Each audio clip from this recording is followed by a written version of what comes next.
ಕ್ರಿಸ್ತನನ್ನು ಪ್ರತಿಫಲಿಸುವಂತೆ ನಿಮ್ಮ ಆತ್ಮಗಳನ್ನು ವಾಕ್ಯದಲ್ಲಿ ಬಲಪಡಿಸುವ ಅನುದಿನದ ಧ್ಯಾನ. ಇಂದಿನ ಧ್ಯಾನದ ಶೀರ್ಷಿಕೆ ದೇವರ ಆಜ್ಞೆಗಳೇ ಗುಣಸ್ವಭಾವದ ಮಾನದಂಡವಾಗಿದೆ. ಈ ದಿನದ ದೇವರ ವಾಕ್ಯ: ನಿನ್ನ ನೀತಿಯು ನಿತ್ಯವಾದದ್ದೇ, ನಿನ್ನ ಧರ್ಮಶಾಸ್ತ್ರವು ಸತ್ಯವಾಗಿದೆ. ಕೀರ್ತನೆಗಳು 119 ಅಧ್ಯಾಯ 142 ವಚನ. ಶುದ್ಧೀಕರಣದ ತಪ್ಪು ಸಿದ್ಧಾಂತಗಳು ವಿವಿಧ ಸಮಯಗಳ ಧಾರ್ಮಿಕ ಆಂದೋಲನಗಳಲ್ಲಿ ಪ್ರಮುಖ ಸ್ಥಾನವನ್ನು ಹೊಂದಿವೆ. ಈ ಸಿದ್ಧಾಂತಗಳು ಅವುಗಳ ತತ್ವದಲ್ಲಿ ದೋಷಪೂರಿತವಾಗಿದ್ದು, ವಸ್ತುಸ್ಥಿತಿಯ ಫಲಿತಾಂಶದಲ್ಲಿ ಅಪಾಯಕಾರಿಯಾಗಿರುತ್ತದೆ ಮತ್ತು ಆ ಸಿದ್ಧಾಂತಗಳಿಗೆ ಸಾಮಾನ್ಯವಾಗಿ ಹೆಚ್ಚು ಬೆಂಬಲ ಒಲವು ಇರುವ ಕಾರಣಕ್ಕಾಗಿ ಈ ವಿಷಯಗಳ ಬಗ್ಗೆ ಸತ್ಯವೇದವು ಏನನ್ನು ಹೇಳುತ್ತದೆ ಎಂಬ ಸ್ಪಷ್ಟವಾದ ತಿಳುವಳಿಕೆಯನ್ನು ಎಲ್ಲರೂ ಹೊಂದಿರುವುದು ದುಪ್ಪಟ್ಟು ಅಗತ್ಯವಾಗಿದೆ. ನಿಜವಾದ ಶುದ್ಧೀಕರಣವು ಸತ್ಯವೇದದ ತತ್ವವಾಗಿದೆ. ದೇವರ ಚಿತ್ತವೇನೆಂದರೆ ನೀವು ಶುದ್ಧರಾಗಿ ಇರಬೇಕೆಂಬುದೇ ಎಂದು ಪೌಲನು ಹೇಳುತ್ತಾನೆ. ಶಾಂತಿದಾಯಕನಾದ ದೇವರು ತಾನೇ ನಿಮ್ಮನ್ನು ಪರಿಪೂರ್ಣವಾಗಿ ಪವಿತ್ರ ಮಾಡಲಿ ಎಂದು ಅಪೊಸ್ತಲನಾದ ಪೌಲನು ಥೆಸಲೋನಿಕ ಸಭೆಗೆ ಬರೆಯುವಾಗ ಪ್ರಾರ್ಥಿಸುತ್ತಾನೆ. ಶುದ್ಧೀಕರಣ ಎಂದರೇನು ಮತ್ತು ಅದನ್ನು ಹೇಗೆ ಹೊಂದಿಕೊಳ್ಳಬೇಕು ಎಂಬುದನ್ನು ಸತ್ಯವೇದವು ಸ್ಪಷ್ಟವಾಗಿ ಕಲಿಸಿಕೊಡುತ್ತದೆ. ಇವರನ್ನು ಸತ್ಯದಲ್ಲಿ ಸೇರಿಸಿ ಪ್ರತಿಷ್ಠೆಪಡಿಸು, ನಿನ್ನ ವಾಕ್ಯವೇ ಸತ್ಯವು ಎಂದು ರಕ್ಷಕನು ತನ್ನ ಶಿಷ್ಯರಿಗೋಸ್ಕರ ಪ್ರಾರ್ಥಿಸಿದನು ಮತ್ತು ಪವಿತ್ರಾತ್ಮನ ಮೂಲಕವಾಗಿ ಪವಿತ್ರರಾಗಬೇಕೆಂದು ಕ್ರಿಸ್ತನನ್ನು ನಂಬುವವರಿಗೆ ಪೌಲನು ಬೋಧಿಸುತ್ತಾನೆ.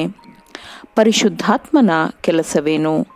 ಸತ್ಯದ ಆತ್ಮನು ಬಂದಾಗ ಆತನು ನಿಮ್ಮನ್ನು ನಡೆಸಿಕೊಂಡು ಹೋಗಿ ಸಕಲ ವಿಷಯದಲ್ಲಿಯೂ ಸತ್ಯಕ್ಕೆ ಸೇರಿಸುವನು ಎಂದು ಯೇಸು ತನ್ನ ಶಿಷ್ಯರಿಗೆ ಹೇಳಿದನು.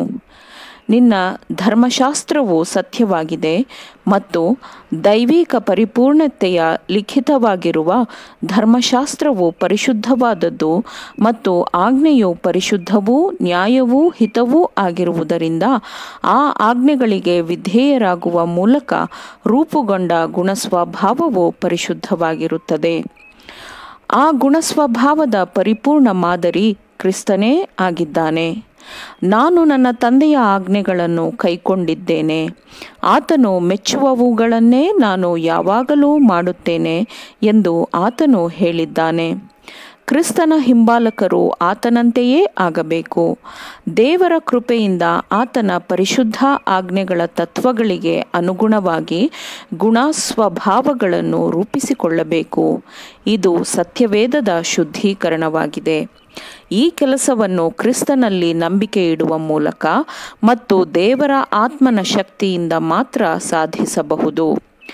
ಬಹು ಹೆಚ್ಚಾಗಿ ಭಯದಿಂದ ನಡುಗುತ್ತಾ ನಿಮ್ಮ ಸ್ವಂತ ರಕ್ಷಣೆಯನ್ನು ಸಾಧಿಸಿಕೊಳ್ಳಿರಿ, ಯಾಕೆಂದರೆ ತನ್ನ ಸುಚಿತ್ತದ ಪ್ರಕಾರ ನಿಮ್ಮಲ್ಲಿ ಉದ್ದೇಶವನ್ನು ಕಾರ್ಯವನ್ನು ಸಾಧಿಸುವಾತನು ದೇವರೇ ಎಂದು ಪೌಲನು ವಿಶ್ವಾಸಿಗಳಿಗೆ ಬುದ್ಧಿ ಹೇಳುತ್ತಾನೆ. ಕ್ರೈಸ್ತರು ಪಾಪದ ಪ್ರಚೋದನೆಗಳನ್ನು ಅನುಭವಿಸುತ್ತಾರೆ, ಆದರೆ ಅವರು ಅದರ ವಿರುದ್ಧ ನಿರಂತರವಾದ ಯುದ್ಧವನ್ನು ಮಾಡುತ್ತಿರುತ್ತಾರೆ. ಇಲ್ಲಿ ತಾನೇ ಕ್ರಿಸ್ತನ ಸಹಾಯದ ಅವಶ್ಯಕತೆ ಇದೆ. ಮಾನವ ದೌರ್ಬಲ್ಯವು ದೈವಬಲದೊಂದಿಗೆ ಒಗ್ಗೂಡುತ್ತದೆ ಮತ್ತು ದೇವರು ನಮ್ಮ ಕರ್ತನಾದ ಯೇಸು ಕ್ರಿಸ್ತನ ಮೂಲಕ ನಮಗೆ ಜಯವನ್ನು ಕೊಟ್ಟಿದ್ದಾನೆ. ಆತನಿಗೆ ಸ್ತೋತ್ರ ಎಂದು ನಂಬಿಕೆಯು ಉದ್ಗರಿಸುತ್ತದೆ.